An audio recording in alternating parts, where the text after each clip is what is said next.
welcome everybody to a new virtual episode of B&B Movie Reviews. Brad, what's going on, man? How you doing? How you feeling? I'm doing great. We just came back from our third press screening of the week. It's not too often that we do three back-to-back screenings, and that's always a little exciting. I've seen a lot of you, Bryan.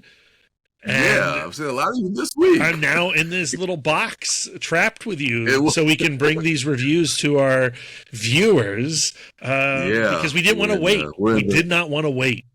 No. There's too many movies. We won't spoil whether they're good or not. Too many movies, too many high profile movies coming out before we can actually get back into the studio. So we wanted to bring you this virtual episode to keep all of our viewers up to date on our thoughts, and definitely let us know what your thoughts are after you see our rating, to let us know if you agree or disagree. We love to hear the discourse. So, Brad, let's go ahead and get into it. So, the first movie is a streaming movie that came out towards the end of August. This is a movie that is on Hulu called Eeny, Meanie. Let me go ahead and read the synopsis real quick. A reformed teenage getaway driver is dragged back into her unsavory past when a former employer offers her a chance to save the life of her chronically unreliable ex-boyfriend. It's late. So, Eeny Meanie, this stars Samara Weaving, Carl Glusman, Andy Garcia's in this, Steve Zahn, Jermaine Fowler, Marshawn Lynch, Randall Park in a bit role. This is a movie on a bit role. A getaway driver, and she's trying to help out her ex-boyfriend, who seems to always constantly find himself in some type of trouble, and she's constantly trying to kind of get out of this life, reform her life, but it feels like she kind of keeps getting sucked back into it. Yeah. So I kind of found the beginning a little I like the setup of that. Yeah, but as the you finish. As it goes on, you don't like it. Yeah, you kind of know where that's going. But we can kind of get more into that. But as far as the setup with Samara Weaving's character, especially like when she's a child and you see her parents with Steve Zahn and stuff like that, I thought that was an interesting setup into who she is as a character. But what were some of your thoughts about it? I love a wheelman story. I love a story about somebody who gets into a machine and can do miracles.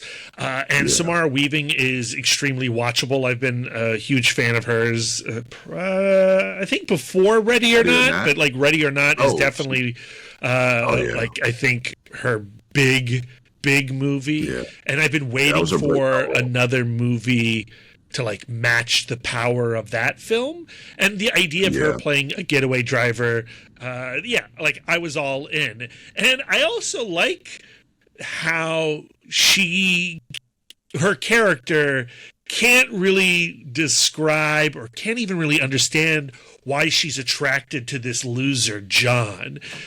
He's such a bum, and when you finally meet him, I mean, he's like so pathetic, but there was something kind of lovable about her attraction towards him. And I thought this movie was going in a certain direction where we would see little glimmers of what she sees in this bum. Yeah. And we could have had like a fun little romance. The problem I have with this movie is its tone. It wants to be the fun heist baby driver movie, and then it wants to be serious Michael Mann heat. And those two crime stories just don't fit together. The film is ultimately, I think, a bit of a bummer, and I'm not here for it. Yeah, I mean, it feels like tonally they're trying to have it both ways. You can't have your cake and eat it too. And I think the biggest thing for me was what you said about the relationship, because I think the movie really hinges on the relationship between Edie and John. And you're right. I think if they would have made the character of John if they could have endeared him to the audience so that we see what she sees in him, then we could have had a bit of a fun romp. But as the movie goes along, and I'm thinking to myself as I'm watching this movie, it's like, why is she with him? Why is she giving him so many chances? I don't understand why she's in love with this guy. Like, you're right, he's pathetic, he's a loser, and Edie is a character that seems like she's trying to get her life together. And I understand, like, you know, characters that, you know, love is complicated and you can't always just kind of break and leave cleanly. But as a film, as an audience member watching them together, you're just like, yo, like, what are you doing? Like it's a little frustrating. The setup also involves the fact that she's just discovered that she's pregnant by this guy. You know, she fell back into his bed. She regrets that, and now she has to make some real big life decisions with this guy, and he gets her roped back into being a wheelman for a thing that he has caused, a screw up that he has done that has forced her to put herself and her baby in the crosshairs of some real bad dudes. And you know, when you first see them together, John and her, it's just like, okay, there's got to be something in this guy that we're not seeing. At some point, this movie is going to show us. And just when you think it's going to do that, it then says, no, we're actually a real sad parade of a movie. And then the movie has like 3 or 4 endings. And it just keeps going and going and going. And by the end, I'm like, yo, credits. Please come. Please. Yeah. And when you get to the climax, it's such a downer. But then, like, the last scene of the movie tries to be a little uplifting. And it feels like... Too late. It's too late. And it doesn't feel earned. It doesn't feel deserved. For me, unfortunately, because of those points that you made and how I feel about the relationship between these two characters, I'm leaning B- on this one. What's your rating for this? I'm on the edge because I did really enjoy the first half of this movie. I think ultimately it is unsatisfying, but I think if you do really enjoy Samara Weaving as a performer, you need to give it a watch. We're the B&B show. You know, if we like something, we give it a B+. If we don't like something, we give it a B-. I understand your B-, but no,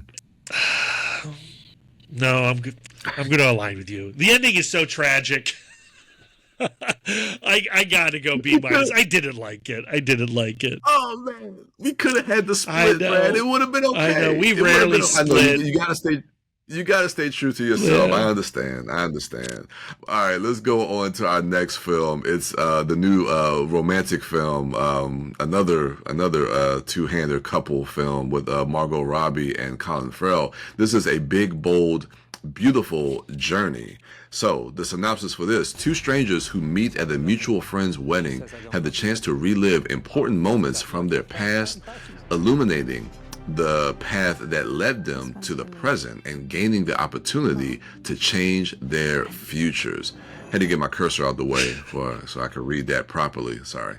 Yeah, man. So this is a movie I was definitely looking forward to. I had mentioned this before. I had talked about this with you, that the trailer for this movie really sold me. Every time I saw this trailer in the theaters or I saw it online, it would make me well up. And I was just like, yo, this is a movie I am primed and ready for. I feel like it was tailor-made for me. It's a director that you're familiar with. I don't believe I've seen any of his previous films. Coconata, am I saying that right? Like, I love Coconata. Yeah. Columbus with Haley Lou Richardson and John Cho, and After Yang with Colin Farrell and Jodie Turner-Smith. Yes. Both of those films I adore. I really loved After Yang. A really complicated and compelling science fiction story. This is somewhat similar to the other films in terms of mood and vibe. And, you know, it's a two-hander. Colin Farrell and Margot Robbie. It involves some magical realism. Colin Farrell has to attend a wedding. He walks down to his car one morning and the city has put a boot on it. So he calls the car rental agency to get a Saturn. All they rent are Saturns. And they really want him to get the GPS. He's like, why would I need the GPS? I got the GPS on my phone. He's like, well, what if your phone craps out? My phone never craps out. Yeah, but what if? But what if? But what if? Fine, I'll take the GPS. And then that GPS sends him on a big, bold, beautiful journey filled with doors in the middle of forests and portals to their past experiences. Yeah. I hear that. I watch that trailer like you. I'm like, okay, I'm interested. I like everybody involved. But almost immediately, I feel like I was not jiving with the film.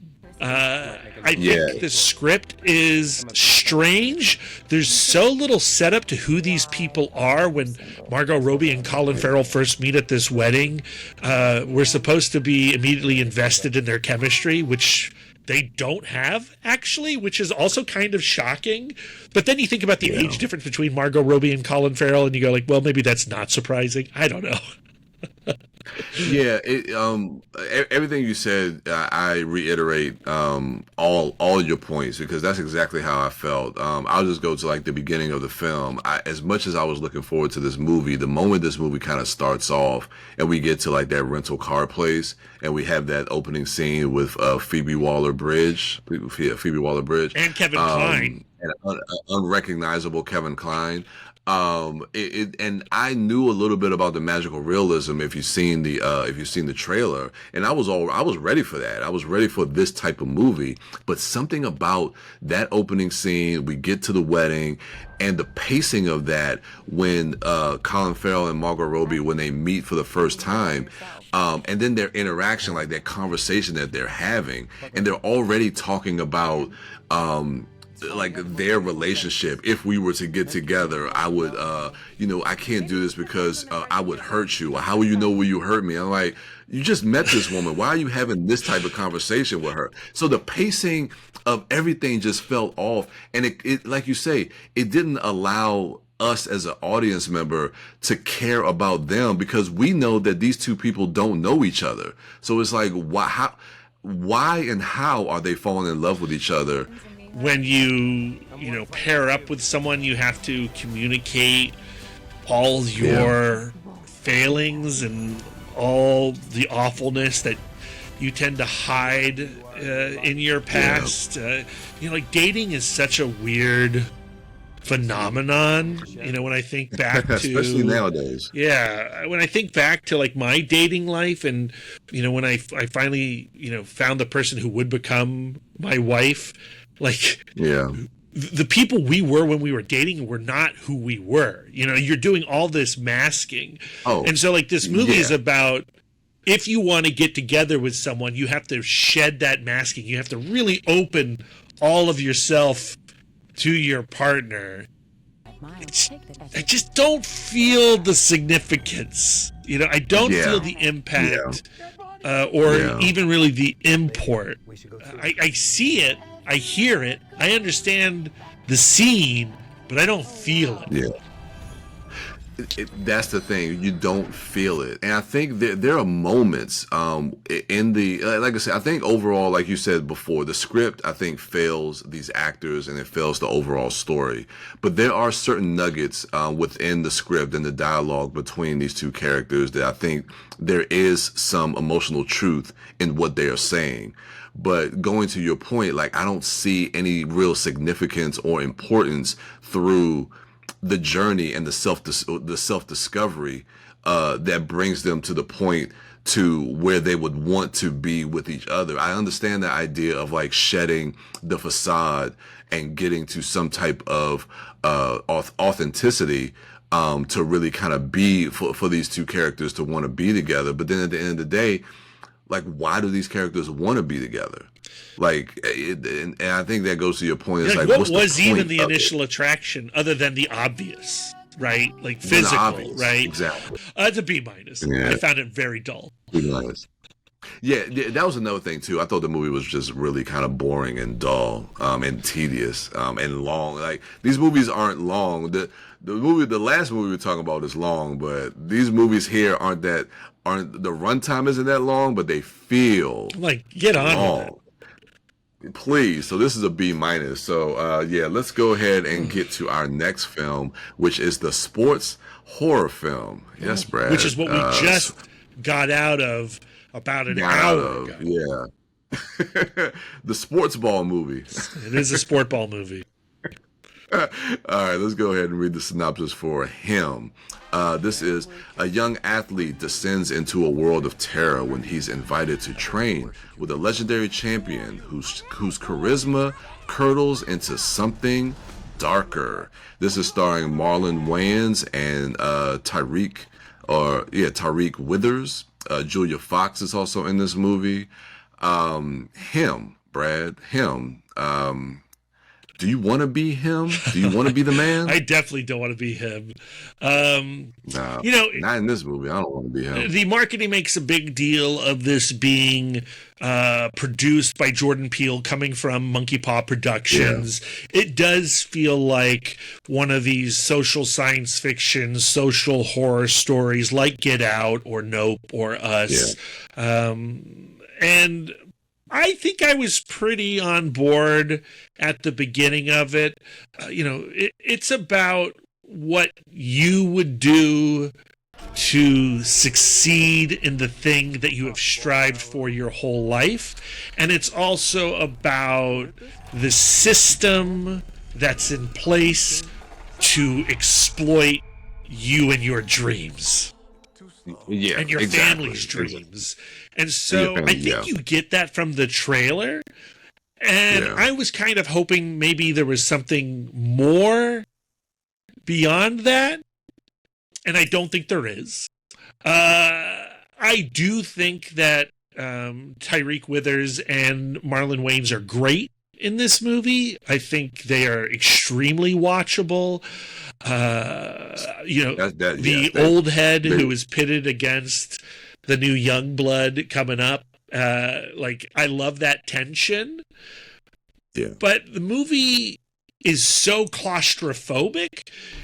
Almost the entirety of it takes place in Marlon Wayans' compound.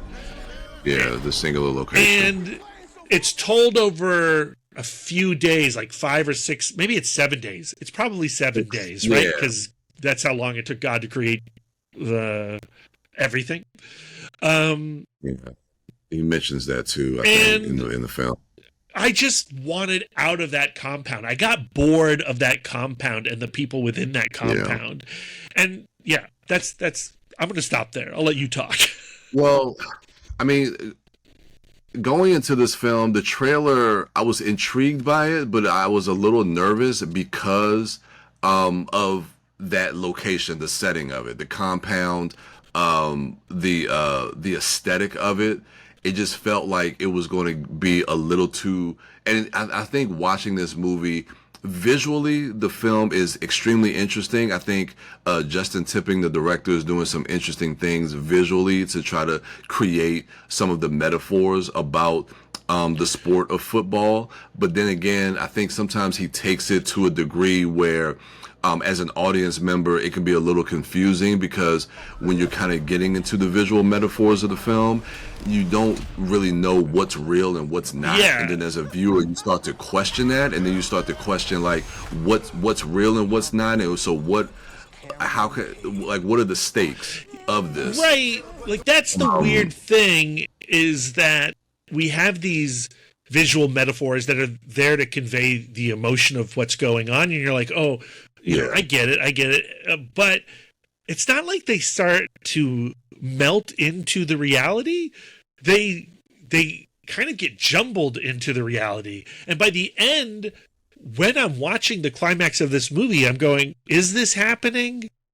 Or is this not happening? Yeah. And do I care whether it's happening or not?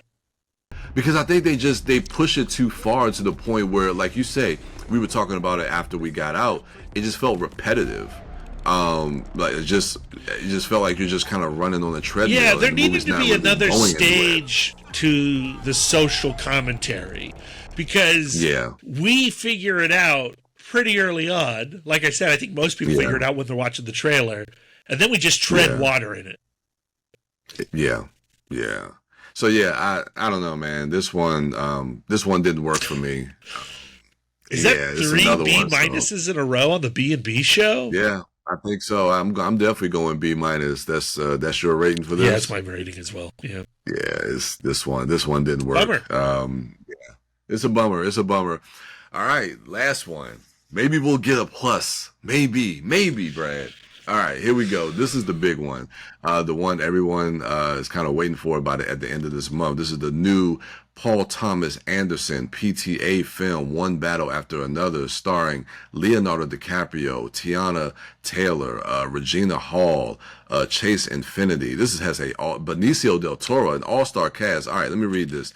When their evil enemy resurfaces after 16 years, a group of ex-revolutionaries reunite to rescue one of their own's daughter.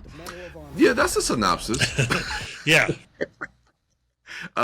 This movie covers a whole lot more. So that synopsis and the actual trailers for this movie, I don't think begin to kind of unravel what the actual plot and story of this movie is, and definitely not going to give anything away, because I think when this episode comes out, the movie won't be out yet, but embargo has lifted. But yeah, this movie for me was a journey. I loved kind of the ride of it, the twists, the turns, the peaks, the valleys of where it goes. But yeah, there are there's a lot of complicated things in the movie when we talk about maybe some of the tonal shifts and some of the messaging. But I just thoroughly enjoy just the filmmaking aspect of this. Paul Thomas Anderson is just kind of really getting in his bag and just kind of pulling out all the stops. I think he's kind of using all his filmmaking tools, and it's a joy to watch. I mean, it really is thrilling. The experience of watching this was thrilling. So yeah, I think Paul Thomas Anderson's one of those directors like Martin Scorsese or Quentin Tarantino or Greta Gerwig. You know, they're events when they make a film. Yeah, it feels that way. And they cannot make a movie that's not compelling. One Battle After Another is basically about what it's like to live in a police state. And to watch this movie in 2025 in Washington, D.C., or near Washington, D.C. We watched this in Silver Spring, but I metroed through Washington, D.C. to get to it. To watch it right now is strange. And, you know, it is relevant. It does feel vital. It's so well made. The performances are so good, like you're saying. It's uncomfortable. Sean Penn as this military, fascistic, racist piece of garbage is so on point. Like, you believe Sean Penn's this dude. Like, if I saw Sean Penn on the metro on the ride home, I'd change cars, right? He looks like people that we've seen on TV and in other places in the world in those type of positions.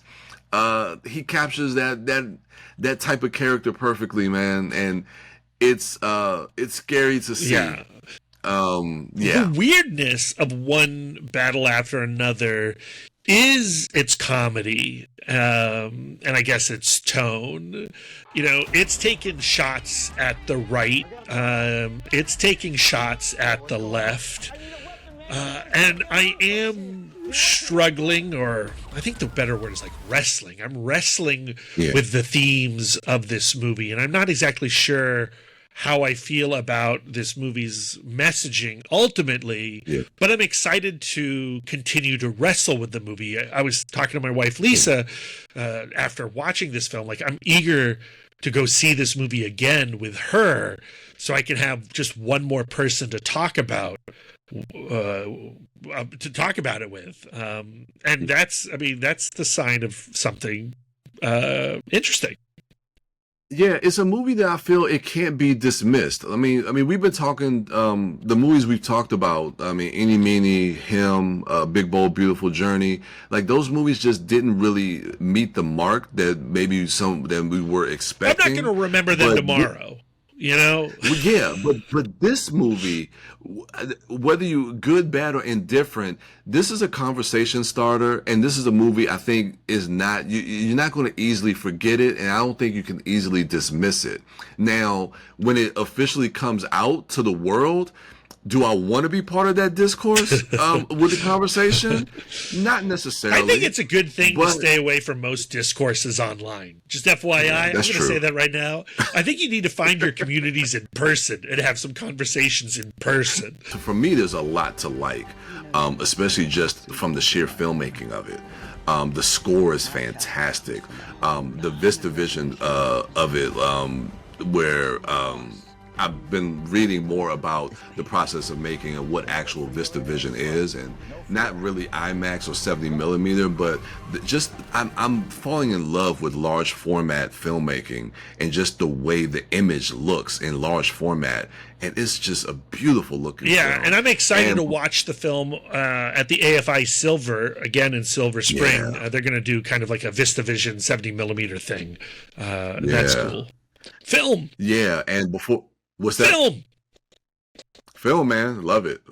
Before we end the show with this segment, Benicio del Toro, man, we talked highly about him. I mean, there's a segment, there's a vignette in the middle of this movie that is fantastic, that features him and Leo together. But I want to get more into it, and we'll probably talk more about it, definitely outside of the show.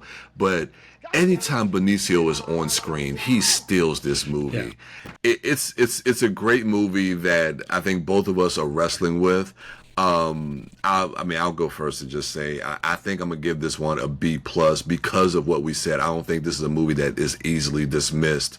I don't think you're going to forget. Like you were saying, we're still thinking about it. We're still trying to process it, and that says a lot.